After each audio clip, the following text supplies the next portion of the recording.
실상묘보연화경. 부처님이 이 세상에 나오신 근본 목적인 일대사 인연에 대해서 한 번 더 설명하겠습니다. 부처님은 50년 동안 설법을 하셨지만은 근본 목적은 이 묘보연화경을 설하시기 위해서 이 세상에 출현하신 것입니다. 부처님의 가르침은 하나밖에 없는 진리요 일성법인 묘보연화경인데 이것을 일대사 인연법이라고 합니다. 일대사의 그 묘보연화경을 설하시는 일은 일체 중생을 구원하기 위해서 설하신 것입니다. 일대사의 일은 묘보연화경의 제목을 말하는 것이고 일대사의 대도 묘보연화경의 제목이라는 뜻입니다.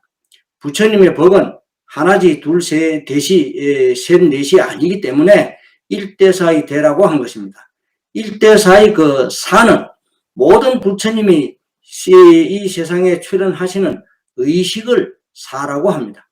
우리는 부처님이 이 세상에 출현하신 근본 목적이 어디에 있는가를 모르고 믿는다는 것은 맹목적인 신앙에 빠져 있는 것이 됩니다. 원문에 보면 재불세돈 용령중생 괴불지견 사덕청정고 출현의세라고 하셨습니다. 모든 부처님 세존이 중생으로 하여금 부처님의 지혜를 보여주고자 이 세상에 출현하신다고 하신 것입니다. 이것은 즉 사불지견을 설하시는 가르침인데요. 이 사불지견이라고 하는 것은 개불지견, 시불지견, 오불지견, 입불지견의 그 네 가지 방법을 부처님이 행하신 일을 말합니다. 부처님께서 이 세상에 나오신 목적은 일대사의 그 인연에 있고 일대사 인연은 개, 시, 오, 입이라는 사불지견에 있다는 것을 설하시게 되는 것입니다. 개시, 오, 입의 사불지견은 공가 중 삼관을 바르게 닦으면 법문이 열려서 통하게 되고 법문이 통하게 되면 지혜가 이루어지고 또 지혜가 이루어지면 계위가 이루어지고 계위를 이루게 되면 진리를 볼 수 있기 때문에 이치는 하나가 되는 것으로서 모든 부처님의 지견은 하나라는 뜻입니다. 부처님의 지견은 사람들이 부처님과 같은 마음을 가지도록 하기 위해서 불지견을 설하신 것입니다.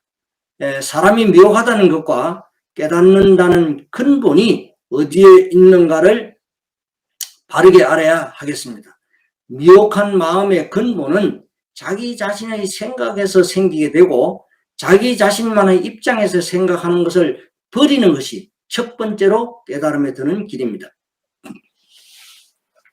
인간이나 이 세상에 있는 모든 것은 서로 공존하면서 살아가고 있습니다.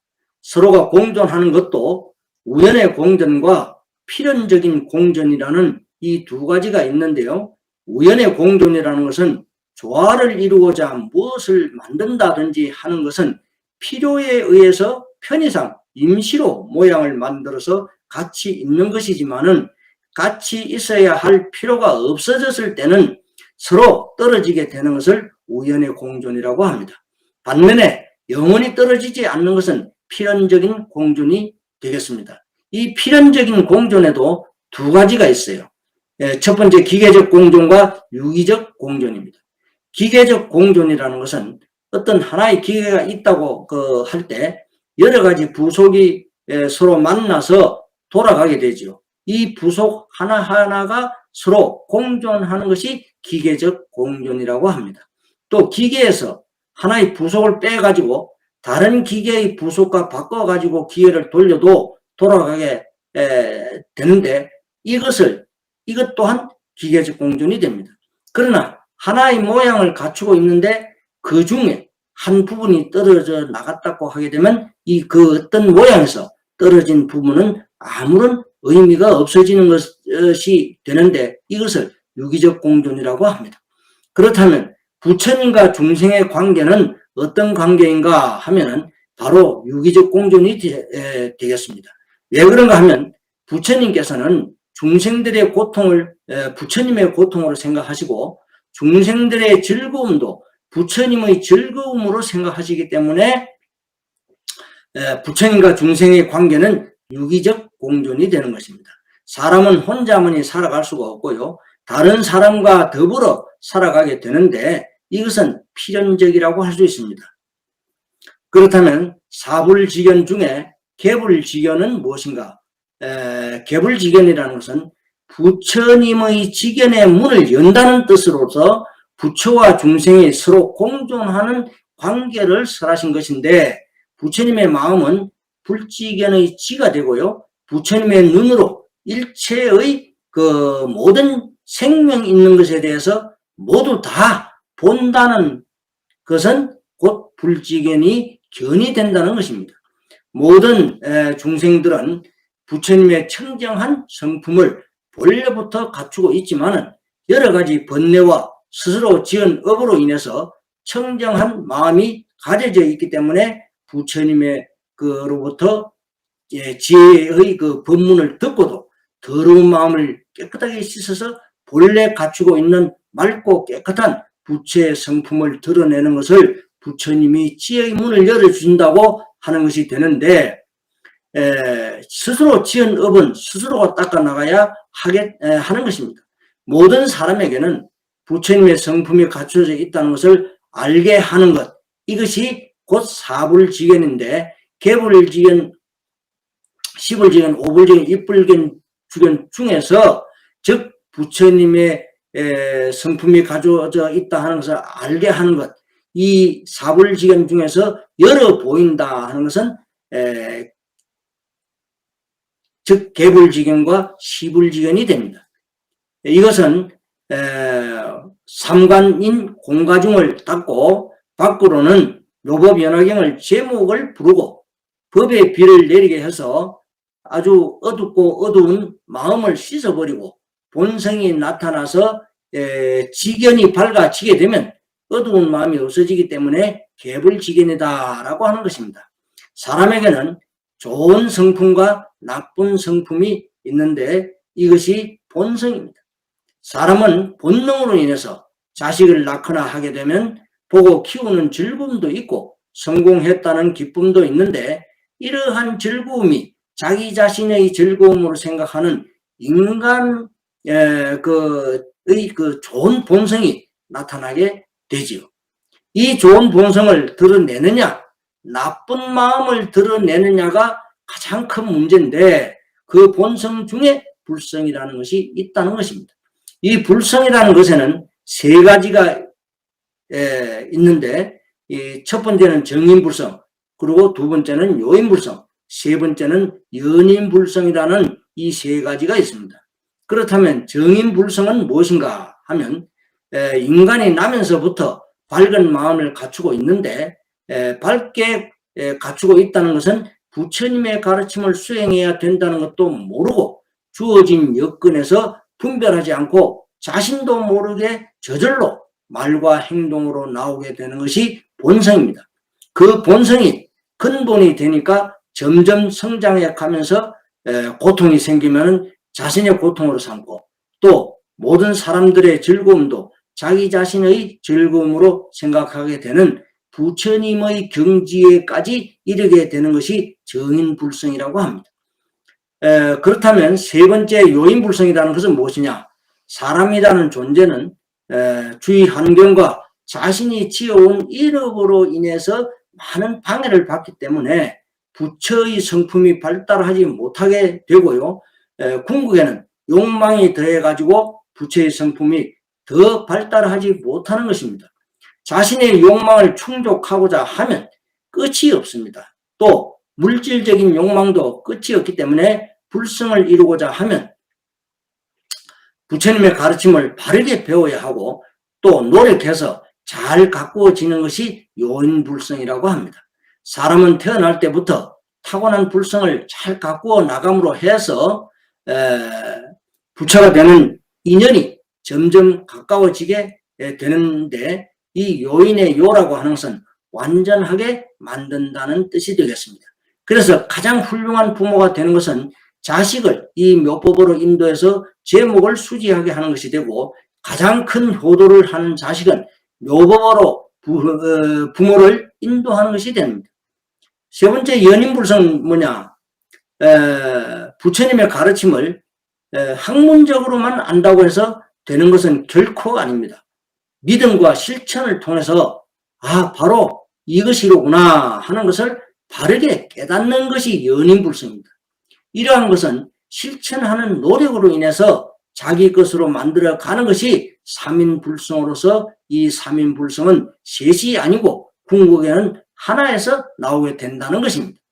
요약해서 말하자면 사불지견 중에서 개불지견은 부처님의 가르침의 문을 여는 것입니다. 그 다음에 이제 시불지견이라 했습니다. 시불지견.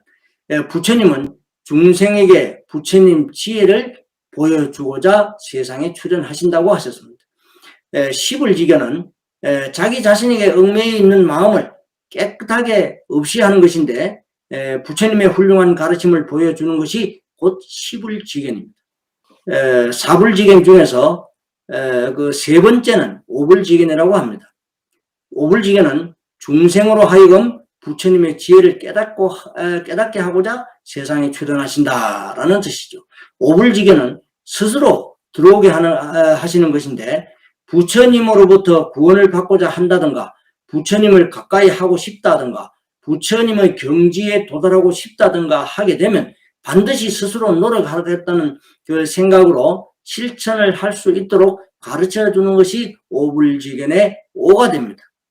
부처의 성품을 열어서 모든 법의 본체를 보고 제법의 진실한 상을 깨닫는 것인데 이것은 화엄경 52위 경계 중에서 10회양이 되고 지혜로는 일체지가 되기 때문에 각가지 정멸을 알고 부처님의 지견을 깨닫는 것을 즉 오불지견이라고 합니다. 그 다음에 사불지견 중에 네 번째인 입불지견이라 하였습니다. 중생을 부처님의 지견과 깨달음의 길로 들어가게 하시려고 세상에 출현하신다는 것입니다. 부처님의 지견을 갖추고 있다는 것을 깨달았기 때문에 지금은 부처님의 그 지혜를 증득해서 부처님의 지혜인 불지에 들어가게 하는 것을 입불지견이라고 합니다. 다시 말해서 묘법연화경에 들어가는 것을 입불지견이라고 하는 것입니다. 사불지견을 요약해서 한 번 더 설하자면 묘법연화경의 문을 여는 것이 개불지견이 되고요. 법을 드러내는 것은 시불지견이 되고 깨닫는 것은 오불지견이 되고 깨달아서 법에 들어가게 하는 것을 즉 법을 받아서 행하는 것인데 묘법연화경의 제목을 받아서 입으로 부르는 행을 하게 하는 것을 입불지견이라고 합니다. 묘법연화경을 바르게 믿고 실천하고자 하면 반드시 이 법을 바르게 알고 실천해야 할 것이 있는데요. 곧 섭수와 절복 이 두 가지입니다. 앞에서 언급한 바 있지만 한 번 더 설명을 하겠습니다. 절복이라는 것은 다른 사람이 행하고 있는 것은 바르지 않으니까 올바른 길로 바르게 가르도록 가르쳐 인도하는 것이 절복입니다.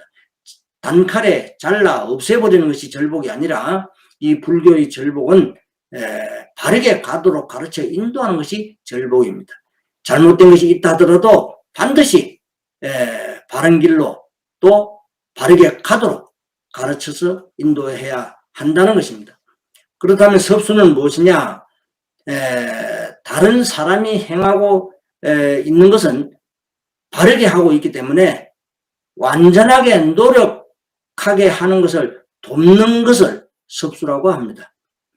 절복과 섭수를 바르게 행하고자 하는 것은 부처님의 마음인데 부처님의 마음은 미래에 나오시는 미륵 부처님도 석가모니 부처님과 같다고 하셨습니다.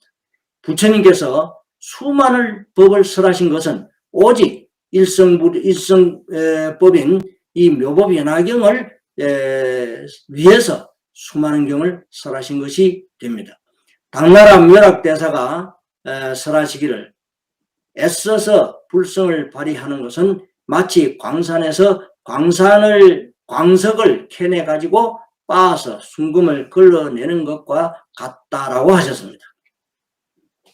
이 덫은 여러 가지 다른 물질을 다 없애고 금만 남게 하는 것을 성불하는 것에 비유한 것입니다. 금덩이를 그대로 두는 것이 아니고요. 그 금덩이를 가지고 무엇이든지 만들 수 있다는 것이 됩니다. 사람도 부처님의 지혜를 갖추게 되면 어떤 지위에 올라도 또 어떠한 곳에 있어도 완전한 행동을 할 수 있는 것을 부처님의 지혜를 갖추었다고 할 수 있는 것입니다. 또 천태대사가 설하시기를 이 묘법인화경은 10가지의 묘한 것이 있다고 설하셨어요. 그 중에서 첫 번째가 뭐냐? 경의 묘함이다. 경이 묘하다라 해서 이 묘법인화경은 분별해서 생각하기 어렵고 그 묘한 것인 이치가 하나라고 해서 경이 묘하다고 하는 것입니다. 두 번째 이제 지묘라고 해서 묘법연화경은 부처님만이 아시는 것으로서 이것은 지혜가 하나로 묘하다고 하여 지묘라고 하신 것입니다. 부처님만이 아신다. 그래서 묘한 것은 지혜가 하나다. 지혜는 하나지 둘이 아니라 하는 것입니다. 그래서 지묘, 부처님의 지혜가 묘하다. 그 다음에 세 번째는 이제 행묘라고 해서 묘법인화경은 그 일대사의 가르침인데 이런 진리를 뜻하고 일대사의 대는 지혜를 뜻하고 일대사의 사는 수행을 나타낸 것으로 일대사라는 뜻은 수행이 하나가 되기 때문에 행이 묘하다고 행묘라고 한 것입니다. 네 번째 삼법묘라고 해서 부처님의 세 가지 묘한 것이 있다고 했는데 이 하나는 뭐냐? 그것이 일대사로서 그 일대사로 일은 법신이요 일대사의 대는 반야고 일대사의 사는 해탈로 이 세 가지 법을 삼법이라고 하는데 이 삼법도 하나가 되기 때문에 삼법이 묘하다라고 한 것입니다. 그 다음에 이제 다섯 번째는 괴묘라고 해서 괴위가 아주 묘하다는 뜻인데 부처님의 지견이라는 것은 계시오입 즉 사불지견으로서 화엄경 52의 경계 중에서 42가지의 계위가 하나이기 때문에 계위의 위가 묘하다고 해서 계위의 묘가 묘하다. 계위가 참으로 묘하다라고 한 것입니다. 그 다음에 여섯 번째 감흥묘라고 해서 부처님이 이 세상에 출현하신 것은 중생을 구원하고 감흥하신 것으로 감흥도 하나라고 해서 감흥묘라고 한 것입니다. 모든 것은 하나지 둘이 아니라는 뜻입니다. 그 다음에 일곱 번째는 권속묘라고 해서 보살을 가르치고 깨닫게 한 묘함이 있는데 이것은 권속도 하나라는 뜻으로 권속이 묘하다, 권속묘라고 한 것입니다. 그 다음에 신통묘라고 해서 여덟 번째는 이 신통묘는 여러 가지 얻는 것이 있다는 뜻인데 모든 소작은 부처님의 신통으로 이루어진 것이기 때문에 신통이 하나라. 그래서 신통이 실로 묘하다 해서 신통묘라고 한 것입니다. 그 다음에 아홉 번째는 이익이 묘하다. 그래서 이익묘라 해서 부처님은 오직 부처님의 지견을 중생에게 보여주고 깨닫게 하신 것으로 중생이 깨닫는 것도 이익이 생겨났기 때문에 이익도 하나라는 것입니다. 그래서 이익도 참 묘하다. 그래서 이익묘라고 한 것입니다. 그 다음에 이제 열 번째는 설법묘인데 부처님은 일불성으로 중생을 위해서 설하신 설법도 하나인 묘법인화경을 위해서 설하셨기 때문에 설법도 하나다라고 해서 설법이 묘하다, 즉 설법묘라고 한 것입니다. 천태대사는 이 묘법인화경은 실로 묘한 경전이라고 밝힌 것이죠. 그 다음 경문에 보면 10억 계위 일불성고라.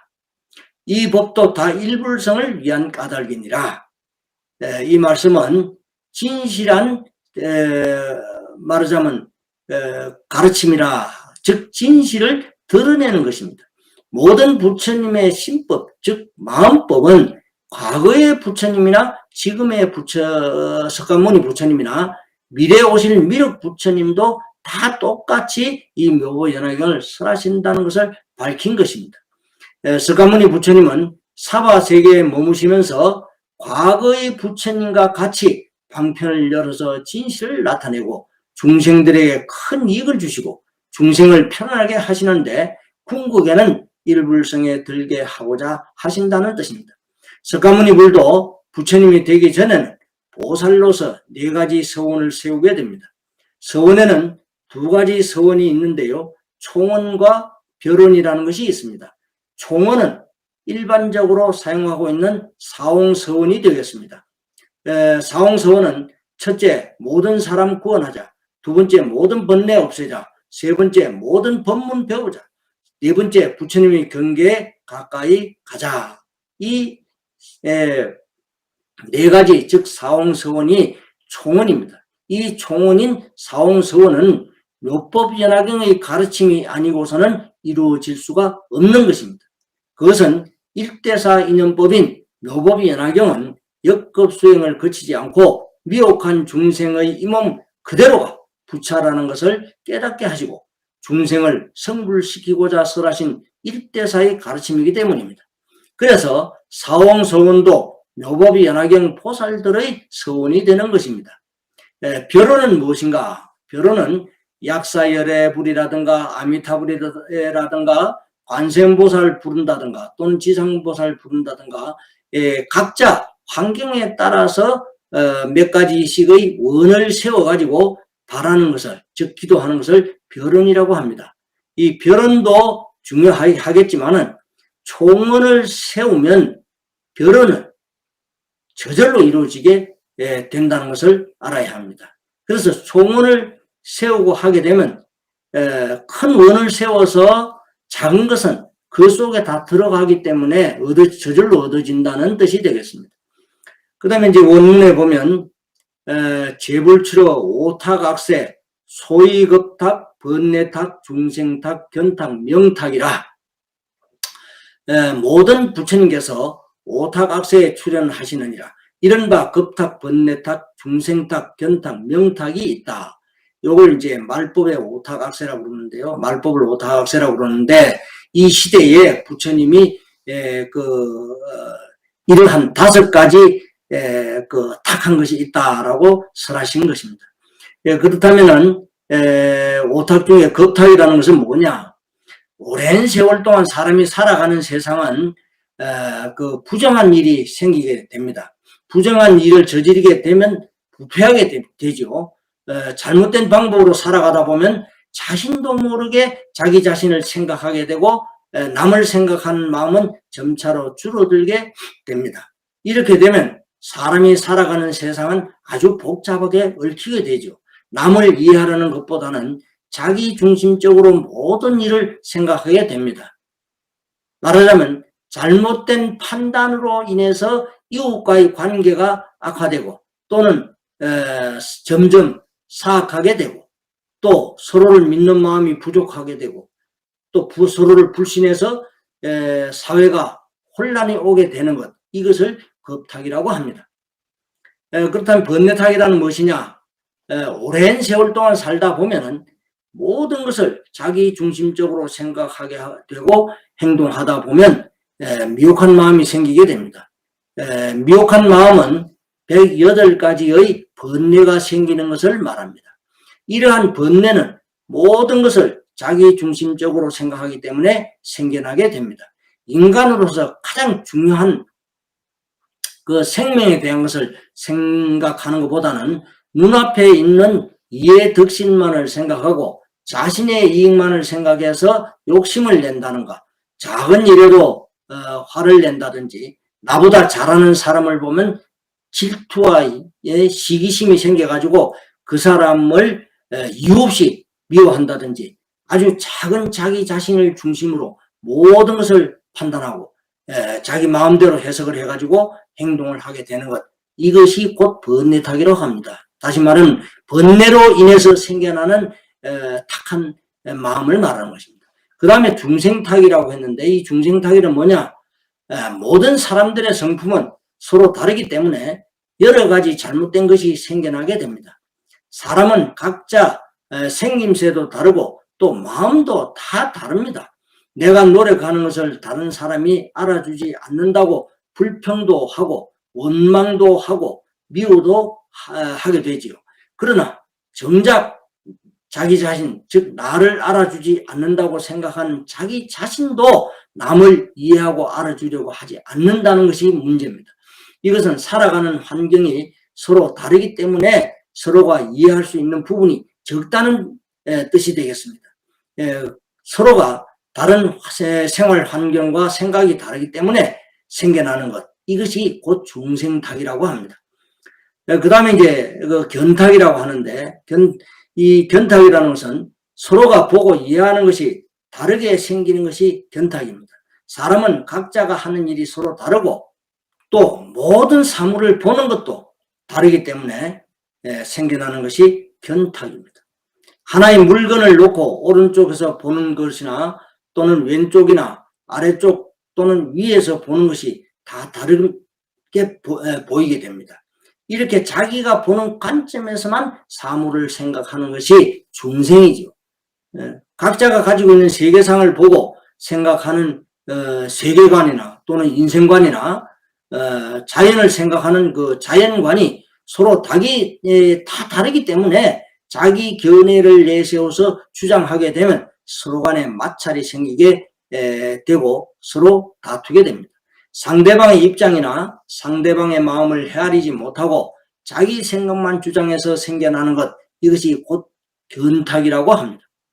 그 다음에 이제 명탁이라는 것이 있는데요. 명탁은 그 사람은 죽으면 끝이라고 생각하는 사람이 많습니다. 그러다 보니까 욕심에 오래 살기를 바라는 마음은 누구나 다 가지고 있는 것이죠. 사람의 수명이 짧다고 생각해서 오는 번뇌, 이것이 곧 명탁인데, 내 수명이 길다고 생각하게 되면 어떤 일을 해보겠다고 생각하게 되는데, 사람은 자기가 하고 싶은 일을 다 하고 죽어지지 않습니다. 그래서 생겨나는 번뇌가 곧 명탁이라고 합니다. 사람의 명이 짧다고 생각하는 그 자체가 잘못된 근원이 되기도 합니다. 살아있을 때 깨달아서 성실하게 해나가면 되겠지만은 그것이 잘 되지 않는 것은 인과로 인해서 생겨난 것이기 때문에 부처님의 가르침을 바르게 받아서 믿고 바르게 배워서 실천하는 것만이 벗어날 수 있다는 것입니다. 그래서 이것이 아주 실천하는 것이 중요한 것이 되겠죠. 이제라도 이 묘보연화경을 만났으면 허송세월 보내지 말고 진실한 믿음과 이해를 정진시키도록 노력하고 믿음을 더욱 굳게 해서 이 묘보연화경에서 퇴전하지 말고 반드시 번뇌를 소멸해서 일생에 편안한 생활을 할 수 있도록 노력해야 되겠다는 마음을 크게 가지고 실천하는 노력이 있어야 미래를 기억할 수 있을 것입니다. 문제는 생명이 얼마 남지 않았다는 것을 알았을 때 잘못 생각하게 되면 이제 내가 얼마 살지 못한다고 하는 데서 아무렇게나 살려고 하는 잘못된 생각을 할 수가 있지만은 이것은 아주 어리석은 마음이 되겠죠. 만약 내일 죽는다고 한다면 오늘 하루 동안이라도 바르게 살기를 바라는 마음을 가진다고 하면 이 마음은 번뇌에서 벗어나 깨달음의 길인 보리를 증득할 수 있기 때문에 번뇌적 보리가 성립된다고 하는 것입니다. 그것은 번뇌가 곧 보리이기 때문입니다. 그렇기 때문에 번뇌가 없으면 보리심도 없다는 것입니다. 명이 짧다는 것은 좋은 생각과 실천으로 보리, 즉 깨달음의 근본이 된다는 뜻입니다. 마음의 근본을 바로 가지면 악의 근본이 선의 근본으로 바뀌게 되고, 특히 말법 세상에서는 악한 일들이 많아져 가지고 세상이 심각하게 어지러울 때 그때 부처님이 이 세상에 출현하셔서 중생들에게 가르침을 설하신다고 하신 것입니다. 실상묘본에게